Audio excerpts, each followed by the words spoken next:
A young lady asked me earlier this evening if I was going to be doing a poem. She doesn't know me very well.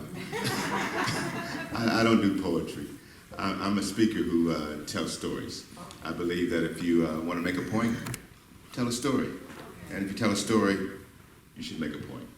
So Joe asked me to tell you a story about Kawanzaa, so I'm going to tell you a story about Kawanzaa. He said make it a short story. So I'm making a short story about Kawanzaa, and hopefully you'll be able to get the point. Good enough? Yeah. So, as all good stories begin, once upon a time, in a village called Umoja, the people were pretty happy. Umoja was a village that was settled in right between some rolling hills near a nice river. It's a nice place. And the people, they were pretty cool, but they all lived separately. All the families lived separately. Each family had their own farm. Each family had their own traditions, their own ways of doing things.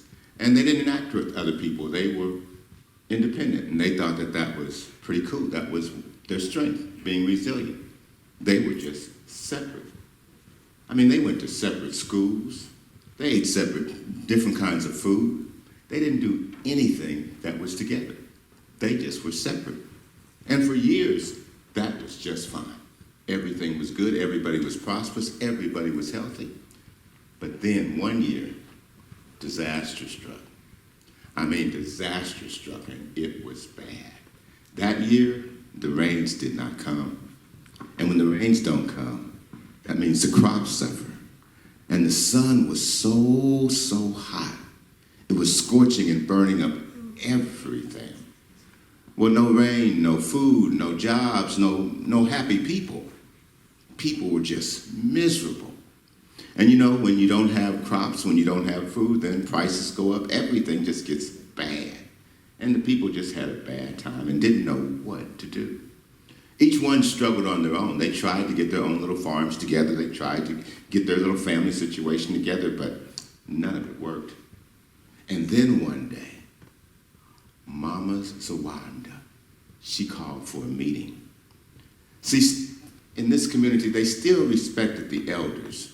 And even though they lived separately, when the elders called, everyone came to the meeting. And Mama Zawandi went to the center of the square. She had rang the big bell to call everyone together because she was going to have a meeting. She was kind of tired of what was going on, and she wanted to see if she could set things straight. When she gathered the people together, she said, you know, you guys have a problem. And your problem is that you've forgotten the ways of the old. You've forgotten how we used to live. She said, this is nothing new. When I was a child, we went through this exact same thing.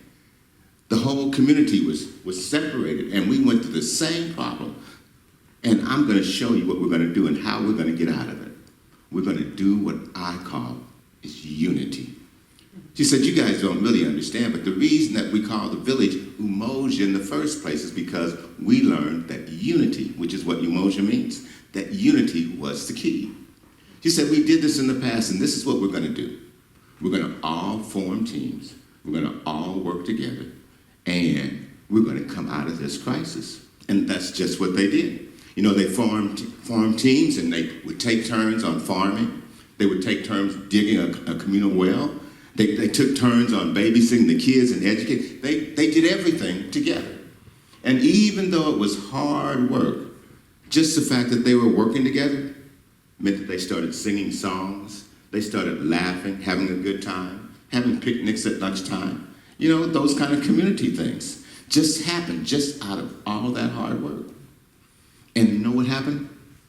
Just like Mama said, at the end of the year, at harvest time, everything had come back.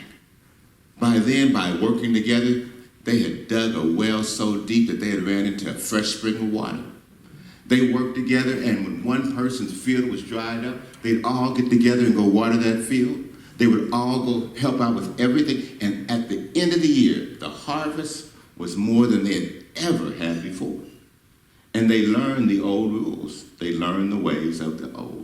which is that unity is what's best.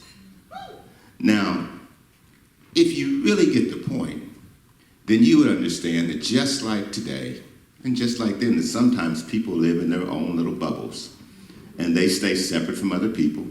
They go to their own schools, they have their own traditions, their own religions, their own things that they do.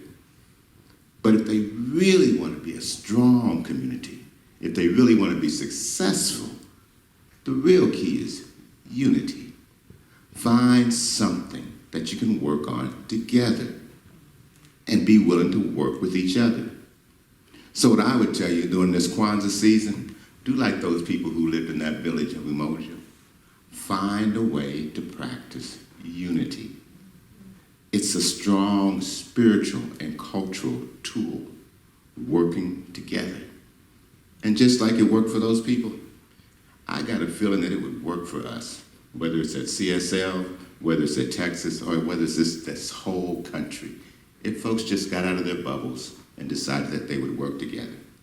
That's a good message for Kawanzaa, and that's my story. I'm sticking to it.